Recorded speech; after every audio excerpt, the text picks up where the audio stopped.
झाग बे। कौन है? मैं तेरा बाप। क्या मुसीबत है यार, तुमको चैन नहीं है? तुम्हारे मरने के बाद शरीर जला दिया, आत्मा ऊपर चली गई, ये तुम फिर किधर से आ जाते हो बाहर? मेरी आत्मा को शांति नहीं मिल रही है। शांति मेरी माँ का नाम था, वो भी ऊपर है, ऊपर ही जाके तलाश करो ना। वो शांति नहीं, मुझे तेरे हाथों शांति नहीं मिल रही है। मैंने क्या किया है? तू बीवी की गुलामी बनकर मर्द बन बुज़दिल। बड़ा ही तो ऐसे मारा जैसे अपनी बीवी को तोते के पिंजरे में बंद करके रखते थे। 2-2 घंटा तुमको मुर्गा बना के रखती थी वो। खामोश।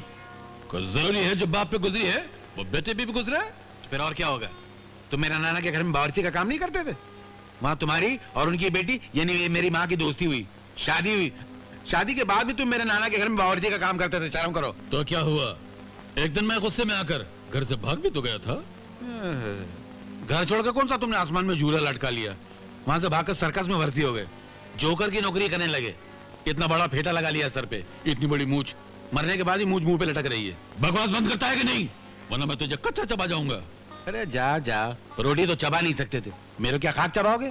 देख बे, मैं तुझे आखिरी बार चेतावनी दे रहा हूँ, होश में आ। बेबी की गुलामी बनकर उस पर जुल्म भी मत कर, मगर उसके आगे दुम भी मत हिला, वरना मैं हर रात इसी तरह ऐसे ही आकर तेरे सीने पे उछलता रहा करूंगा, समझ गया? अरे जा जा बाबा, एक मरतबा मैंने किसी और के कहने में आकर मर्द बनने की कोशिश की थी और इसे मैंने इतने झाड़ू खाए कि मेरी शक्ल झाड़ू जैसी हो गई थी। ए मेरे बाप, अभी जा, मैं दिन भर का थका हूं, मेरे सुने दे। चल तू पहले हाँ कर। बाबू तू नीचे उतर। नहीं, तू पहले हाँ कर। बाबू तू पहले नीचे उतर।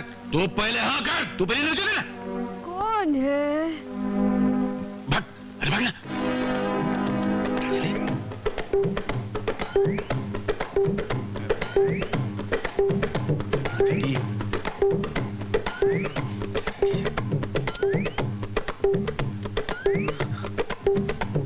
अरे चला, खिलौने की साइज का बाबू।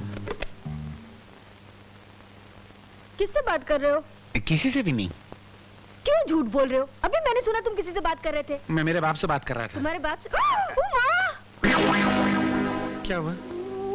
फ्रेम में तुम्हारा बाप नहीं है? वो खाना खाने गया होगा। क्या? नहीं नहीं, मेरा मतलब ऐसा थोड़ी हो सकता, उधर ही होएगा। नहीं है, मैंने अपनी आंखों से देखा। होएगा बाबा। ओ माँ!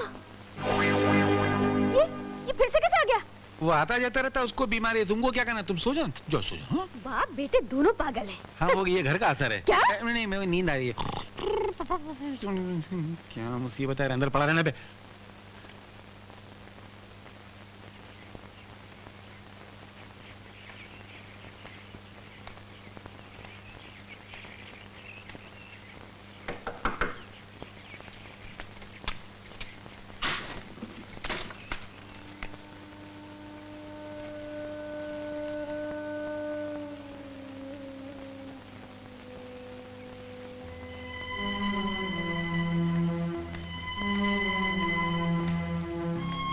सुन अमर बेटे, कितने दिन हो गए तू दिन रात अपनी भाभी और भतीजी की तलाश में भटक रहा है, मगर कोई नतीजा नहीं निकला।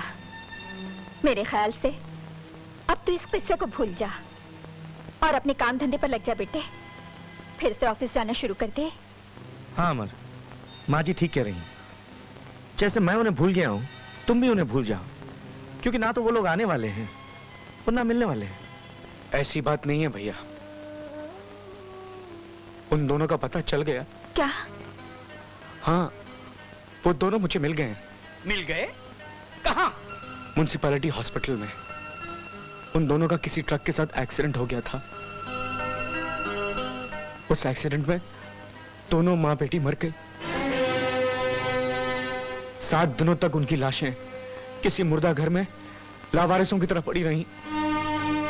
जब उनका कोई वारिस नहीं मिला तो हॉस्पिटल वालों ने वो लाशें मेडिकल स्टूडेंट्स को दे दिए ताकि वो चीर फाड़ करें, उनके टुकड़े टुकड़े करके उन टुकड़ों से ऑपरेशन के नए तरीके सीख सके।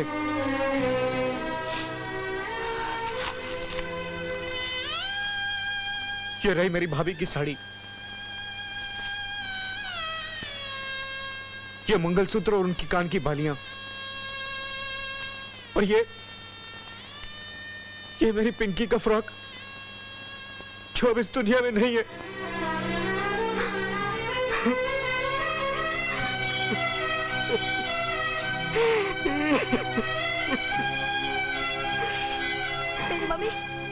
मेरी मम्मी मर गई, पिंकी भी मर गई। छोटे मामा, बड़े मामा ने उस दिन मामी को बहुत मारा था और नानी ने भी उन्हें बहुत मारा था।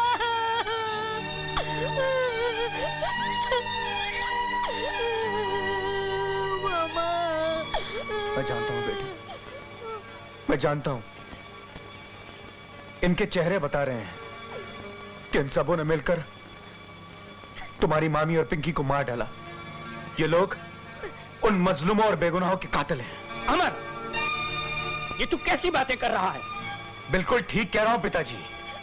ये घर नहीं, कातिलों की बस्ती है। क्या सुबह शाम कत्ल होते हैं, कभी जज्बात का कत्ल, तो कभी इज्जत का कत्ल, तो कभी इंसान के हक का खून होता है। बहुओं को फूलों की डोली में बिठाकर लाया जाता है और उसी दिन से उसकी अर्थी की तैयारियां शुरू कर दी जाती हैं। उसे जुल्म की आग में जला जलाकर उसे चिता की आग तक पहुंचाया जाता है। यहाँ सब जल्लाद हैं, सब खूनी हैं, सब कातिल रहते हैं। अमर, तू अपनी बकवास बंद करता है या नहीं? ये बकवास नहीं, ये सच है माँ। ये झूठ मूठ गीता और रामायण का पाठ पढ़ने का ढोंग बंद करो। ये सब दिखावा है, वक्त गुजारने के तरीके हैं। अगर पढ़ना ही है तो उन किताबों में क्या लिखा है उसे समझो, उन पर अमल करके देखो।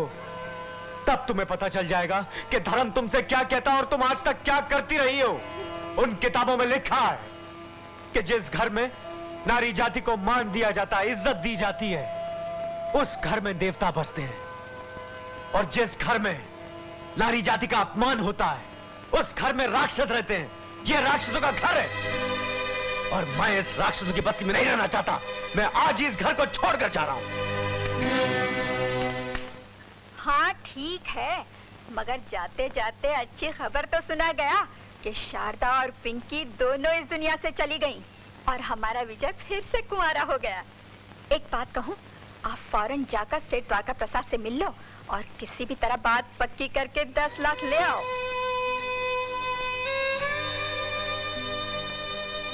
बेचारी शारदा भाभी, मेरे पास तो अल्फाज भी खत्म हो गए। मगर क्या भाभी थी हमारी। जीती जी सबका भला करती रही, मगर मर के भी लालची कुत्तों का भला कर गई। राम प्रसाद जी, आपका लड़का देखने में तो अच्छा है। कहीं नौकरी करता है? जी, जय हिंद ट्रेडर्स में मैनेजर है। हाँ ठीक है, उसे कहिए ऑफिस से 1 महीने की छुट्टी ले ले। छुट्टी? जी। वो क्यों? वो इसलिए कि उसे मेरी बेटी सोना के साथ 1 महीना रहना होगा, यहीं इसी बंगले में, ताकि वो दोनों एक दूसरे को समझ सके और वो मेरी बेटी सोना को पसंद आ जाए। वैसे उसे यहाँ रहने के लिए अलग कमरा दे दिया जाएगा। जी ठीक है, मैं उसे ले आऊंगा। हाँ। Come on. Oh, get lost. Hi, Daddy. हाय बेटे। Hi uncle. हाय बच्चे लोग। बेटी कहीं जा रही हो तुम? हाँ डैडी, मैं इन लोगों के साथ डिस्को जा रही हूँ। अच्छा अच्छा ठीक है बेटे, जाओ। Thank you uncle. Bye bye bye. चलो। राम प्रसाद जी, जी, यही मेरी बेटी सोना है। बड़ी सुशील है। कैसी लगी हमारी बेटी? अरे ये भी कोई पूछने की बात है, जिस घर में जाएगी रोशनी ही रोशनी कर देगी। Ram Prasad ji, well said, well said. Manager साहब, आपके ऑफिस का टाइम कितने बजे खत्म होता है? ऑफिस का टाइम खत्म हो चुका है। मैं जाने वाला था कि आप आ गई। फरमाइए। मैं आपको अपने साथ अपने घर ले जाना चाहती हूँ। आप चलेंगे ना? क्यों, क्या हुआ? आप औरतों के लिए शादी बहुत जरूरी समझते हैं ना? हाँ क्यों? तो आइए मेरे साथ। मैं आपको दिखाना चाहती हूँ कि शादी के बाद औरत की क्या हालत होती है।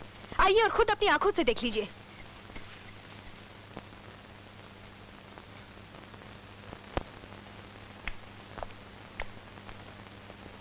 वो देखिए, ये उस मासूम बच्ची की माँ है। इसका कसूर सिर्फ इतना था कि इसने कभी अपने पति को पलटकर जवाब नहीं दिया। उसकी हर एक बात को, चाहे वो सही हो या गलत हो, अच्छी हो या बुरी, भगवान का हुक्म समझकर ये मानती रही। इसके ससुराल वालों ने इस पर बेतहाशा जुल्म ढाए। इसने कभी शिकायत के लिए अपनी जबान तक नहीं हिलाई और इसके बावजूद उन जालिमों ने इस मजलूम औरत को अपनी मासूम बच्ची के साथ धक्के मार मार कर घर से निकाल दिया। लेकिन क्यों? क्यों निकाल दिया? इसलिए कि ये उनकी लालच की भूख को नहीं मिटा सकी। चाचा,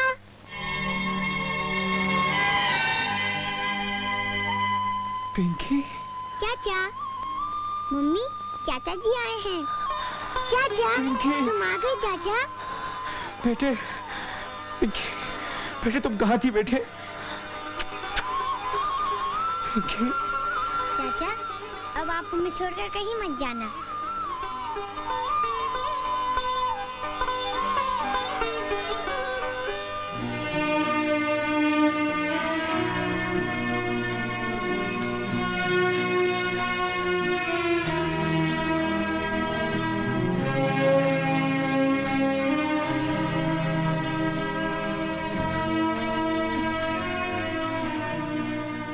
अमर भैया,